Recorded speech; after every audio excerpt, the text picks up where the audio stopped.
Welcome to the 201st edition of Make Pro Wrestling Majestic again. I am Tiger Height. Oh my God. And that is Peanut Gallery, who basically is just a potato. We will be covering Forbidden Door and Heat Wave next weekend. Yes. Since Forbidden Door is done, but I'm not going to do that. No, don't torture yourself like that. No.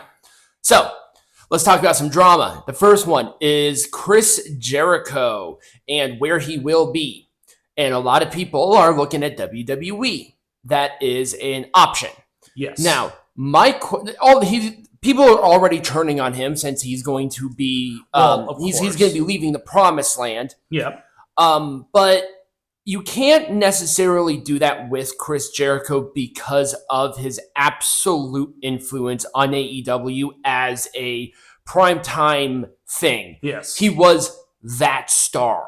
Right. That went to AEW. It really went into that. He's essentially Hulk Hogan when Hulk Hogan went to WCW. Right. It was like that first big hit. Jericho was the first world champion, and he was slowing down. A lot of people want him in matches. I don't want that. For Jericho, if he's going to come back in any sort of TV capacity, he should be inducted into the WWE Hall of Fame, because I think he has deserved that. Mm-hmm. And I think he should be a manager. I think he should be a manager specifically for Josh Briggs. I don't know why, but I see a lot of Lance Cade with Josh Briggs, where good kid, lots of talent, it's all there, just the promos are dog shit. It's like, that's the only thing. And I think Jericho being a mentor to one of the young guys would be a cost benefit. Mm-hmm. This guy cannot wrestle. He just can't. And even if he does wrestle, it should be special occasion matches. Right. It should not be a week in and week out sort of thing. No. He should not lead a faction as a wrestler. He shouldn't do that bullshit. He should be one-on-one with one person and really sort of helping them out in that way, as being one of the best talkers in the industry's ever seen with Chris Jericho. I made a point that Chris Jericho should not be going back to WWE. I don't think WWE should allow him there at all. But after I sort of weighed it out and thought about it, I think that might be a bit harsh. Because I don't think Chris Jericho necessarily, if they could bring back CM Punk and Cody Rhodes and all of that, I'm sure WWE, if given that Jericho has any sort of value, they would bring him back. Yeah, they would be okay with it. So maybe my stance was a little over the top.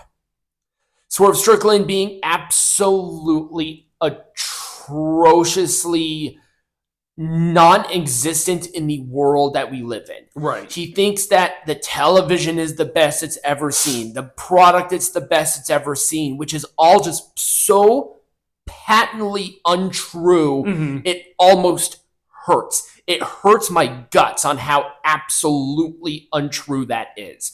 It's so untrue. I cannot believe that people will even look at that and say, that's credible. No, it's not. What are you talking about? Right. The ratings are in the tank. You guys are desperate on finding anything.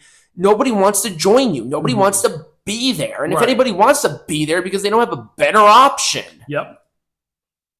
And here's another person who's looking at leaving, but guess what? AEW did the thing that they said they would never do with a wrestler. Put time on their contract. Put time on their contract because of injury. Does AEW have the right to do that? Yes. Yes. We have never disputed that fact, that they have that option. But from the beginning, they said that they would never do it. And never. They are doing it. So never. This is what happens when Cody Rhodes leaves. Exactly. This is what happens when the billionaire toddler throws a temper tantrum that somebody does not want to be there anymore. Now, they were probably worried that Danhausen will go to WWE. I don't see that. I think Danhausen would work better in a smaller venue anyway. He probably would make more money too, to be honest with you. Right. And also, I think he's a dad. So it's like, I think and at some point in time, he has to look at that situation too. I know that The Rock is interested in him. He is really? Yeah, The Rock is the one who's actually interested in him. In Danhausen. Mm-hmm. Interesting. That's what I've heard. Okay, if they want to do something with Danhausen, see, the issue is that Danhausen is such a unique character. Well, he is a walking piece of merchandise. That's true. He will, if he is plugged into the WWE machine, which I think he should be, he is going to move the merch. And if Danhausen wants the security of WWE, that's his prerogative. Mm-hmm. But if he wants total autonomy of his character, and I think, given what wrestling is now, he can still move merch. He was doing fine before he joined AEW.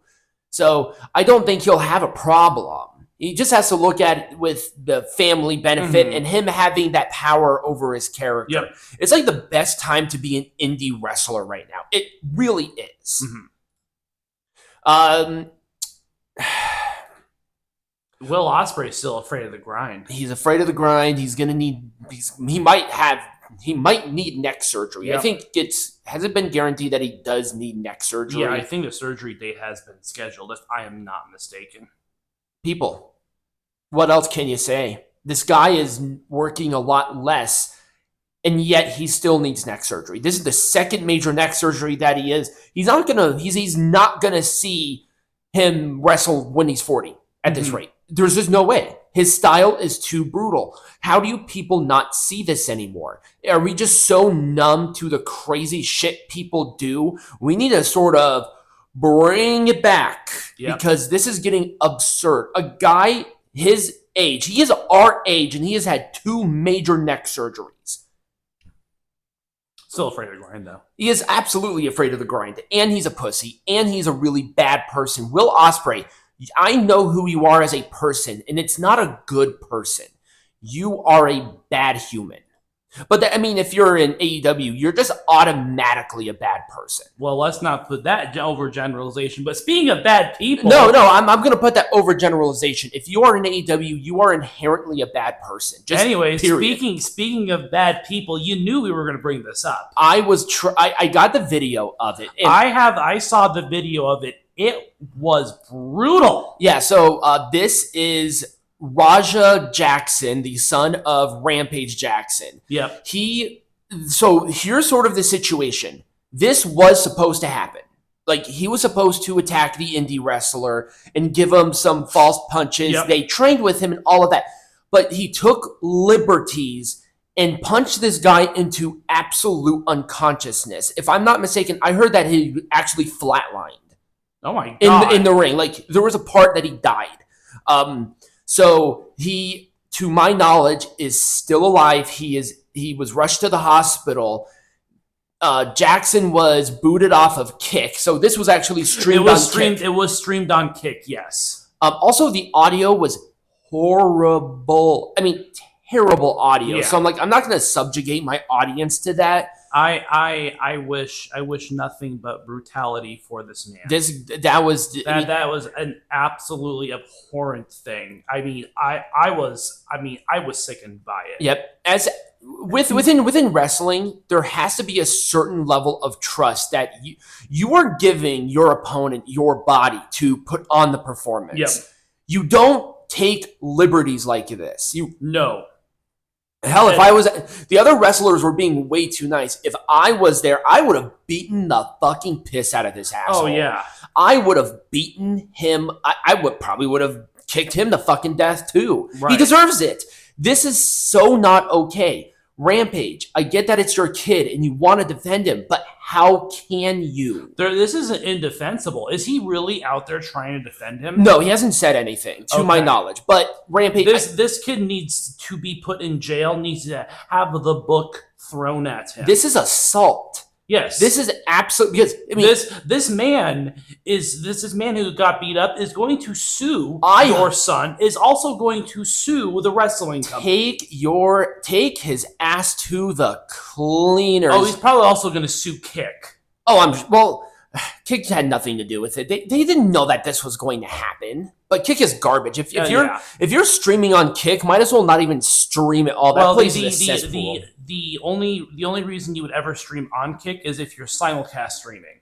Like you're or if you can't stream literally on anything else. That's the only reason. But the only acceptable reason to stream on Kick is just have an additional streaming source. I'd rather stream on Rumble.